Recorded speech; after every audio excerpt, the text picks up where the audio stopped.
A angústia da família de Jair Bolsonaro só aumenta diante do risco real de um sangramento interno silencioso, que pode virar algo fatal enquanto ele dorme.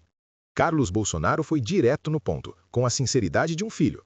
Como qualquer pessoa reagiria ao ver o próprio pai nesse tipo de incerteza? A pergunta não é retórica, é um soco no estômago de quem ainda finge não entender a gravidade do momento. A indignação da família é alimentada por algo que parece inacreditável num Estado de direito: negligência. Mesmo com laudos médicos apontando a necessidade urgente de exames como tomografia e ultrassom, o atendimento foi negado por mais de 10 horas. A justificativa oficial de que a prisão fica perto de um hospital soa quase como deboche. Como bem disse Carlos, proximidade não é agilidade, e quando a vida está em risco, minutos contam. Para piorar, as condições às quais o ex-presidente está submetido são descritas como desumanas: ambiente insalubre, úmido, barulho constante, sono conturbado e um desgaste físico e mental evidente. Carlos descreve o quadro sem rodeios. Vê o pai definhando na cadeia, tratado pior do que criminosos comuns ou até do que traficantes, que muitas vezes têm mais regalias do que um ex-chefe de Estado eleito por milhões. O resultado de tudo isso é um cenário que mistura sofrimento, injustiça e uma perseguição política que já passou de todos os limites razoáveis. Enquanto a família pede apenas o básico, atendimento médico de urgência, o sistema responde com burocracia, desprezo e uma frieza que beira a crueldade. Então, a gente não sabe o exato momento que ele se acidentou. Conversando com ele, quando eu cheguei na sala onde a gente é liberado para poder ter esses 30 minutos, ele não conseguia falar, ele não se lembrava. Eu perguntei para ele, foi pela manhã? Porque ele tem uma pequena janela. Ele falou, eu acho que não, porque ainda não tinha luz do dia. Então a gente não sabe se foi já amanhecendo ou se foi à noite, na madrugada. A gente não sabe o tempo certo. Ele teve muita dificuldade, a gente não sabe se ele estava dormindo, levantou sonolento para ir ao banheiro e na volta caiu, porque eu fiquei sabendo que tem um degrau do quarto para o banheiro, a gente não sabe exatamente. Então não posso confirmar isso para você, se ele teve tempo de lembrar também, se ele tem essa medicação forte que ele toma, um Ampliquitil, que deixa ele muito sonolento, tanto que tem que ser fracionada. Se ele tomar um comprimido de 100 miligramas, né, doutor Caiado? Ele fica o dia todo deitado, ele não consegue interagir com você, então é fracionado. Então ele não fica 100% bem. Então não sei se ele lembrou também que ali tinha uma campainha para ele poder pedir ajuda. O Jair é uma pessoa que ele já acostumou a conviver com a dor, desde 2018. Por 3 vezes dentro do hospital, eu vi ele pedindo para Deus levá-lo, porque ele não aguentava a dor que ele estava sentindo por conta do intestino. Então ele já se acostumou, ele já está nessa zona de sofrimento. E eu acho que isso é até para ele trabalha o subconsciente dele para ele poder continuar vivo. Ele já ligou esse modo sobrevivência. Então ele é uma pessoa que ele não gosta de incomodar. Eu estou casada com ele há 18 anos, eu sei que ele não gosta de incomodar em relação à alimentação. Ele aprendeu a viver do jeito dele. Então a gente tem esse cuidado porque ele tem 70 anos, ele já passou por 9 intervenções cirúrgicas, ele tem várias comorbidades, então a gente sabe que a medicação também é uma medicação que tem fragilizado ele tem essas tonturas. Em casa eu fico sempre ao lado dele. Quando ele levanta, eu já estou ao lado dele, porque eu tenho medo dele cair, ele tem aquela tontura matinal. Então a gente não pode, tem labirintite, a gente não pode afirmar se ele foi negligente. É óbvio que ele não seria com ele mesmo.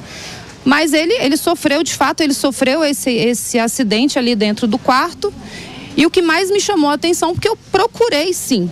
Eu procurei o perito, eu procurei o delegado, eu gostaria de saber exatamente, eu pedi o relatório para a Polícia Federal. Eu gostaria de saber exatamente o momento que foi aberto o quarto dele. E a gente sabe que o quarto dele é aberto às 8 horas da manhã para ele tomar a primeira medicação do dia. Eu converso com o perito coloca no relatório que ele fez os primeiros socorros por volta de 8h40, 9 horas. Então aí ele já perdeu 40 minutos, né? Se abrir o quarto 8 horas, então ele teve que esperar o médico da superintendência chegar 8h40.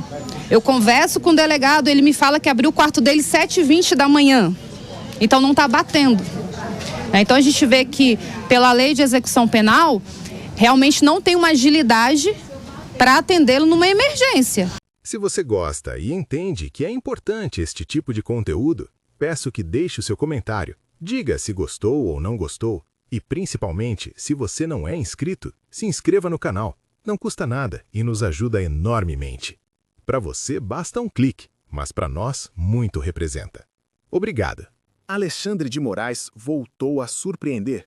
O ministro negou a transferência de Jair Bolsonaro para um hospital e ainda exigiu que a defesa apresente um laudo médico detalhando quais exames seriam necessários, como se coubesse ao judiciário interferir em decisão médica. Na prática, Moraes quer que tudo seja feito dentro da Polícia Federal, pela equipe da PF, ignorando completamente os médicos que acompanham Bolsonaro desde a tentativa de assassinato. É uma decisão de pouca sabedoria e enorme insensibilidade, porque trata de saúde, e saúde não espera. Já vimos esse filme com o caso do Clesão, em que a demora custou uma vida. Vamos repetir o erro. Bolsonaro já foi assassinado politicamente. Agora empurram a situação para uma zona de risco real. A comparação histórica é inevitável. Getúlio tirou a própria vida. Bolsonaro está sendo empurrado pelas circunstâncias. É cruel. O certo seria deixá-lo ir ao hospital e resolver sua condição. Não cabe ao STF ficar exigindo perícia, laudo, burocracia e adiamentos quando existe uma possível gravidade. Quem tem problema de saúde luta contra o tempo, e Moraes sabe disso. E o quadro de Bolsonaro exige cuidado, não ironia burocrática. Enquanto a PF minimiza, o médico particular alerta risco. E quem é Alexandre de Moraes para exigir que médicos listem exames como se isso estivesse em lei? A lei, ao contrário, obriga o Estado, que hoje tutela Bolsonaro, a garantir atendimento emergencial. Negar isso pode custar uma vida. Traumatismo craniano pode evoluir com sangramento e gerar danos cerebrais severos. Quando Lula caiu recentemente e teve traumatismo craniano leve, foi direto ao hospital e ficou o tempo devido. Por que Bolsonaro precisaria provar algo mais do que o óbvio? O que se está fazendo com Bolsonaro não é mera birra judicial, é perseguição e risco físico. Se um ministro do STF nega cuidado médico e expõe um cidadão sob sua tutela a dano real, ultrapassa-se a fronteira da judicialização e entra-se no território da crueldade. E isso, no mínimo, é crime, é tortura disfarçada de formalidade. Quando você acha que não tem como piorar, o ministro Alexandre de Moraes decidiu que, além dele ser a vítima, o juiz, o acusador, o PGR, o delegado, a Polícia Federal, tudo no caso do Bolsonaro, ele decidiu agora também que ele será o médico do Bolsonaro. É ele que vai decidir qual tratamento, qual nível de tratamento o Bolsonaro merece ter. O nível de revolta que nós estamos sentindo hoje no Brasil não tem precedentes. Cadê o pessoal dos direitos humanos para entrar nesse momento e falar que o que está acontecendo é uma tortura? É como se o Alexandre de Moraes estivesse, na verdade, decidindo uma pena de morte, algo que não existe na nossa Constituição, contra o presidente Bolsonaro. Na noite de antes de ontem para ontem, Bolsonaro caiu da cama, teve uma leve concussão, ficou desacordado, só foi descoberto por causa da Michelle, que estava indo lá para visitá-lo. Foi aí que eles viram a situação que o Bolsonaro estava. Foi pedido de urgência para que ele fosse levado para um hospital para fazer exames, afinal ele é um senhor de 70 anos de idade. Cadê o estatuto do idoso nessa hora? Moraes decidiu que não. Não é para levar ele para o hospital, não importa se ele está com machucado da testa, não importa se ele ficou desacordado, não importa se ele está com uma situação de saúde extremamente debilitada e que vários médicos já disseram que ele precisa ir para uma prisão domiciliar. Porque o médico do Bolsonaro agora é Alexandre de Moraes. Além de ser formado em Direito, aparentemente ele se formou em Medicina e a gente não ficou sabendo. E aí nós temos que aguentar a podridão da imprensa brasileira, como a Daniela Lima, soltar uma dessa aqui, ó. Sim, sem graça. Não, vamos falar de Brasil. Vamos falar de Brasil. Vou voltar todo mundo aqui. Dona Carla, quem caiu da cama? Como assim? Quem caiu da cama e teve um traumatismo craniano leve? Eu pensando aqui. Imagina o nível de podridão que tem que estar a alma de uma pessoa para ela fazer um comentário desse num tom jocoso, como se fosse uma piada. Meu Deus, aquilo lá é um homem, é um pai de família, é um avô, é um senhor de 70 anos. Eu não vou nem entrar no fato dele não ter cometido crime algum e ser uma vítima de perseguição política. Até mesmo se tudo que vocês o acusaram fosse verdade, isso não tira dele o direito de um mínimo de tratamento de um senhor de 70 anos de idade. Aí nós temos que ver agora o Conselho Federal de Medicina emitir uma nota dizendo que vai abrir uma sindicância, porque o que estão fazendo com o Bolsonaro é, eu quero dizer isso em letras garrafais, tortura. Alexandre de Moraes não vai descansar, aparentemente, enquanto o Bolsonaro não morrer na prisão. Nunca se viu a instrumentalização da justiça brasileira por uma sanha pessoal, uma sede de vingança pessoal, macabra, diabólica, como nós estamos vendo agora. Você não precisa gostar do Bolsonaro. Você pode ser um desses anti-bolsominions, mas esse precedente que está sendo aberto por causa do ódio da imprensa que está passando pano para isso, um dia vai ser replicado contra outras pessoas, inclusive contra você.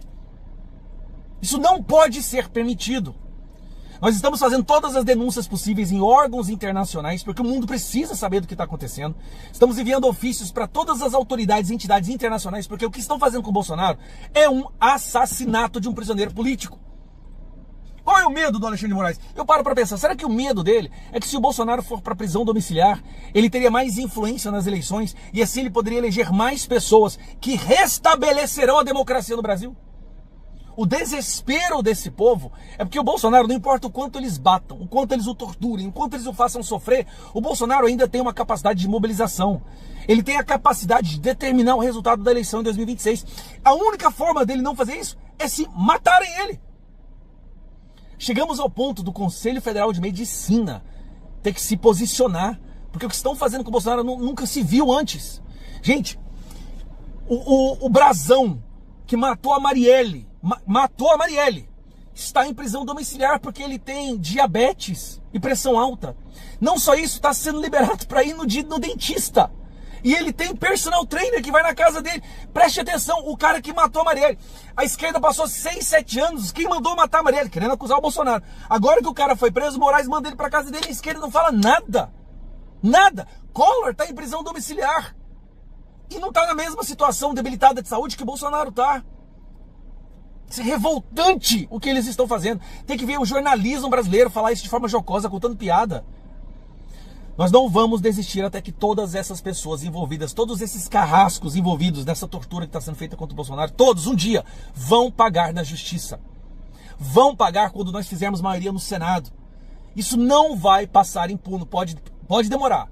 Mas a justiça será feita e o Brasil será restabelecido. A democracia brasileira será restabelecida. Podem me prender quantos mais eles quiserem, mas nós não vamos parar. Orem pelo Bolsonaro, pessoal.